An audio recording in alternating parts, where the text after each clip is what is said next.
Consumo, la historia de siempre en la Argentina, números que refleja el gobierno con índices que ellos dicen dan favorables. Y después lo cierto es que estadísticas que marcan que el consumo sigue cayendo.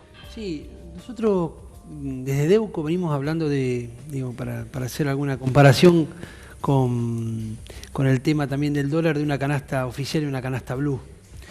Nosotros vemos reflejado principalmente que esa realidad que marcan en la baja, supuestamente una baja de la canasta básica, no es tal. Y eso también se ve en que 7 de cada 10 trabajadores no cubren la canasta básica con su sueldo. Con lo cual, habría que la comparación entre una canasta y otra, la verdad es que a nosotros nos deja una gran diferencia. Sumado a que la canasta de los productos esenciales se hace sin tener en cuenta, en algunos casos, algunos servicios, como los servicios esenciales, que en los cuales ha habido un aumento considerable para ser generoso con el término, ¿no? Y que de acá a fin de año va a ser muy importante y que todavía no se ha visto reflejado. Tengamos en cuenta que el gas, este mes, el servicio del gas lo vamos a pagar en 4 cuotas. Hasta en 4 cuotas, sí. Y esas 4 cuotas, bueno, debería ser ahora, con lo cual, si fuese ahora, ese número hubiese incrementado considerablemente. Hay un dato que no quiero olvidarme para partir en este análisis y por lo menos en el cuadro de situación, que es que aquellos que reflejan que ha crecido el consumo marcan una particularidad, y es que se financia el propio consumo. El tema de las líneas de crédito y las tarjetas pasaron a jugar un rol importante. Digo, en otras épocas, sin comparar hechos políticos ni conducciones políticas, la realidad reflejaba que con la tarjeta uno hacía otras compras. Hoy muchos financian con las tarjetas el propio consumo de la diaria. Sí, sí, por supuesto. Bueno, mira, el viernes tuvimos una reunión porque estamos trabajando sobre hacer un acuerdo con los comerciantes más chicos de La Plata. Sí. Y nos planteaban que en realidad el consumo en sus mostradores ha bajado. Ellos, bueno, justamente fue la semana pasada, era fin de mes, estaban realmente desesperados por la escasez de venta que tienen. El INDEC, gran parte de la estadística se realiza en grandes centros de consumo, que es donde tienen tarjetas, donde tienen tarjetas propias, como las dos grandes supermercados de la ciudad. Si tenés descuentos. Suman puntos, pero también tienen tarjeta alternativa que te la dan en el momento, tenés ahí, vos vais, con lo cual tienen líneas de crédito distintas. Creo que eso también marca lo que viene pasando desde hace un tiempo a esta parte, que los centros comerciales más fuertes venden más que, obviamente, los comercios de barrio, que de a poco van, en algunos casos, desapareciendo, ¿no? Me parece que esa es una realidad que también marca una supremacía del más fuerte sobre los que todos los días pueden trabajar con otro tipo de mercancía y con productos tal vez más cercanos al vecino, ¿no? Mucho se habla del precio de los alimentos o de aquellos que componen la canasta básica. Vamos a compartir, si les parece, a través de diferentes placas lo que ha sido la diferencia, y nos situamos desde el 2007 hasta el 2017. Allí tenemos en comparación en los últimos años lo que ha significado. Me voy a basar en un relevamiento que han hecho.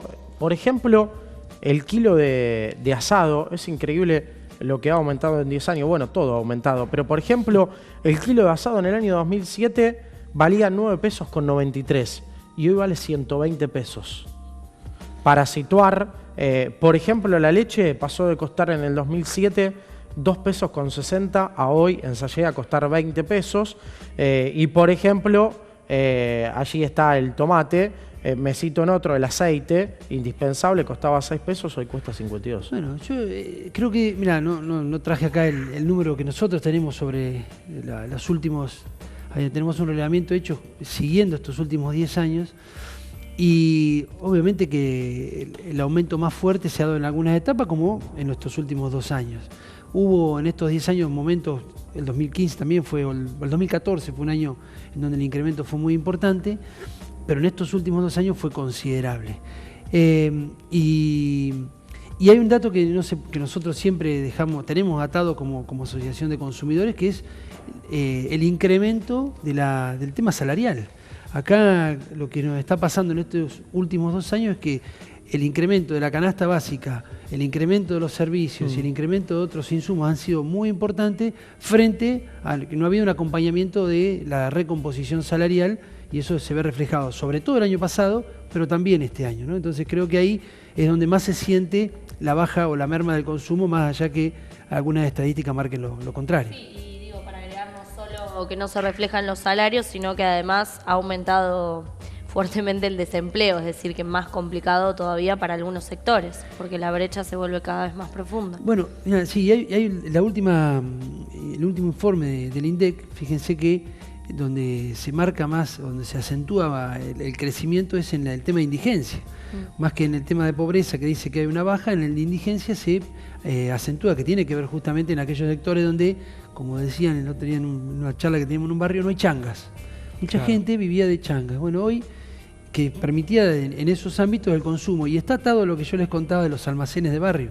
Esos almacenes de barrio trabajan muchas veces con el vecino que tiene un trabajo cotidianamente y que va y compra lo que tiene, tal vez no compra en cantidad. Bueno, que nos planteaban que realmente ellos dicen, nosotros vendemos productos casi alimenticios de primera necesidad que no se están vendiendo, que tampoco esa persona va a comprar a un gran supermercado.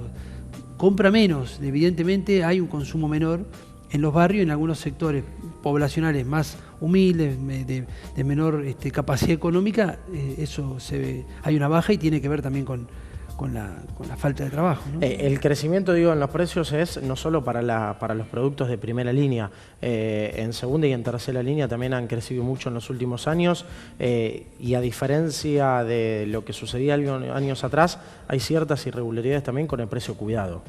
Bueno, sí, el precio cuidado es una marca, para decirlo de alguna manera, un programa gubernamental que ha ido perdiendo fuerza. A nosotros siempre nos pareció que, si bien es una medida circunstancial y para paliar tal vez una situación de crisis, claro, creemos que en estos 2 años tendría que haber tenido un papel preponderante. Fíjense que en este año hablamos, en este momento no recuerdo los programas exactamente cómo se llamaban, pero vinculado al tema de la financiación con el tema de tarjetas de crédito, determinadas modalidades, que ninguna ha tenido continuidad. Nosotros con el tema de precios cuidado como asociación de consumidores valorábamos la intención de profundizar y que tenga una continuidad. Había cuestionamientos, faltaban productos, pero había una referencia para el consumidor de cuánto podía valer un producto, y uno sabía que determinado producto no podía valer más que eso, podía valer un poquito más, un poquito menos, pero era un producto de referencia. Y ninguna marca podía ir mucho más allá porque estaba ese producto de referencia. Bueno, esa referencia hoy se perdió. Entonces como consumidores no tenemos una referencia, y creo que el programa de precios cuidados era una participación bastante precisa del Estado en la góndola. Bueno, hoy eso no está sujeto a la idea del mercado, y el mercado obviamente que va poniendo precios de acuerdo a sus pretensiones, ¿no? Creo que está pasando algo similar con lo que va a pasar, y me paso de un tema a otro, con el tema de los combustibles, ¿no? Sí, sin lugar a dudas, y ya lo estaremos tratando. Hablabas del poder adquisitivo, pido que nos acompañen con la placa, porque es considerable también lo que se ha perdido en el poder adquisitivo.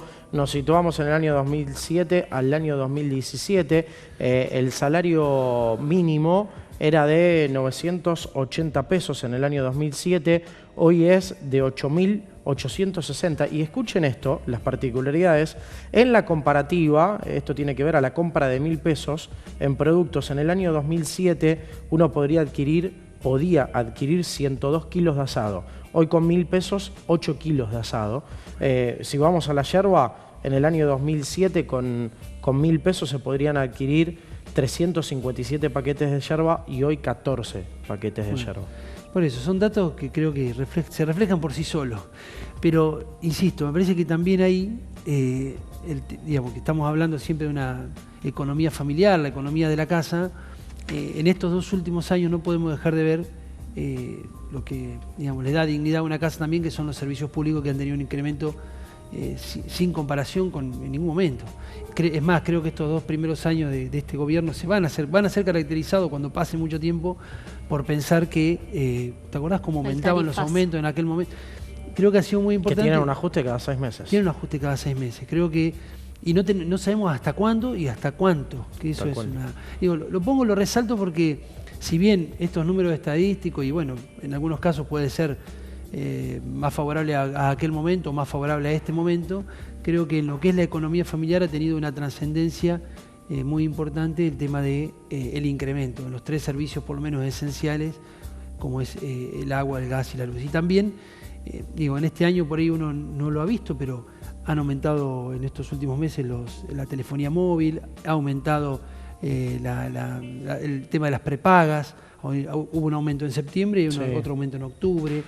Hay un aumento considerable para los colegios privados, aquellas personas que mandan. Es decir, hay un incremento permanente y casi, que no es imperceptible, voy a decir, pero perceptible de cada rubro que vos vas teniendo en cuenta, con lo cual creo que en el bolsillo se refleja cotidianamente.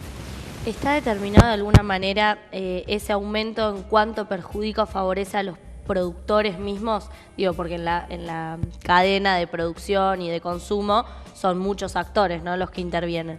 Digo, ¿hasta qué punto el principal productor, el primero, digamos, se favorece con respecto a años anteriores? Bueno, la verdad es que es un dato que uno no lo tiene en este momento, pero yo creo que es un tema que hay que trabajarlo. En el 2014 se dictaron 2 leyes, una vinculada al Observatorio de Precios y otra vinculada, que fue la reforma de la vieja ley de abastecimiento, en donde se tiene en cuenta eso que estás preguntando, el tema de la cadena de comercialización. Había productos, digamos, hay momentos en que uno se da cuenta que si el productor está cobrando determinado o está percibiendo determinado monto por un producto que él vende y llega a la góndola a un 100% más, un 200% más, bueno, creo que hay momentos para lo menos para revisar esa cadena de comercialización.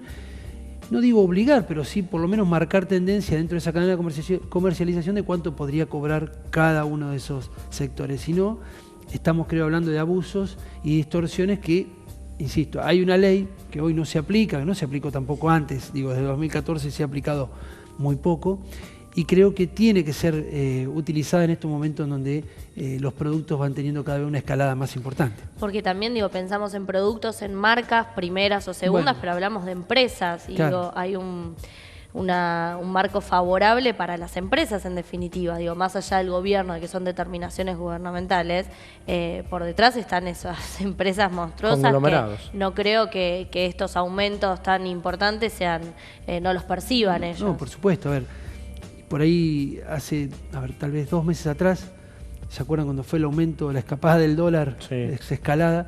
Bueno, ahí también hubo justo previo a las elecciones una inflación, digamos, un aumento generada porque se reflejó en los precios. Bueno, yo creo que ha sido una etapa en donde las empresas se han consolidado económicamente, las grandes empresas se han consolidado económicamente frente al detrimento de pymes, pequeños comercios. Y digo, no es hacer un cuestionamiento a la política oficial, sino una realidad en donde, y volviendo al tema de las empresas de servicios, se han condonado deudas vinculadas con, por ejemplo, con el tema de las eléctricas, vinculadas al mercado eléctrico mayorista en 20.000 millones de pesos el año pasado. Es decir, hay una tendencia a fortalecer las empresas, y sobre todo las empresas o los grupos económicos más fuertes. Y creo que hay que revisar qué va a pasar con los actores más chicos, las pymes, los comercios más chicos, los comercios de barrio, los supermercados de barrio, que han sido afectados principalmente por esta concentración económica, pero también por el tema de tarifazos, impuestos y otras vicisitudes que han tenido, ¿no? ¿Qué lectura en este contexto y a poco de fin de año tenés del aumento de combustibles, que lo decías? Digo, no solo el aumento que vuelve a regir en las próximas horas, sino también la libertad para las empresas, ¿no? Algo que en los últimos años se le había puesto un tope. Digo, allí puede haber quizás un acuerdo entre las grandes empresas y decir, bueno, regulemos el mercado y a partir de ahora el litro lo van a pagar tanto. Bueno, la verdad que todo oligopolio es una actividad oligopólica, el tema de las empresas distribuidoras de combustibles, con lo cual tiene que ser muy controlado por el Estado. Yo tal vez hoy tenga un acuerdo con determinado gobierno, pensemos que el ministro en el área viene de la Shell, con lo cual puede existir un acuerdo. Ahora, me parece que está siempre quedamos sujetos de alguna manera a la voluntad de los más poderosos, que en este caso son las distribuidoras de combustible. Nosotros pensamos que la participación del Estado en ese precio es indispensable, ¿no? Como asociación de consumidores lo expresamos, lo hemos dicho, y creemos que no es algo positivo este dato. Podrá tener un correlato en el inmediato positivo porque hay un acuerdo. Ahora, cuando las empresas no no marquen, o mejor dicho, el Estado no marque lo que las empresas quieran, creo que tenemos un problema serio frente a ese oligopolio que conforman pocas empresas de petróleo, ¿no?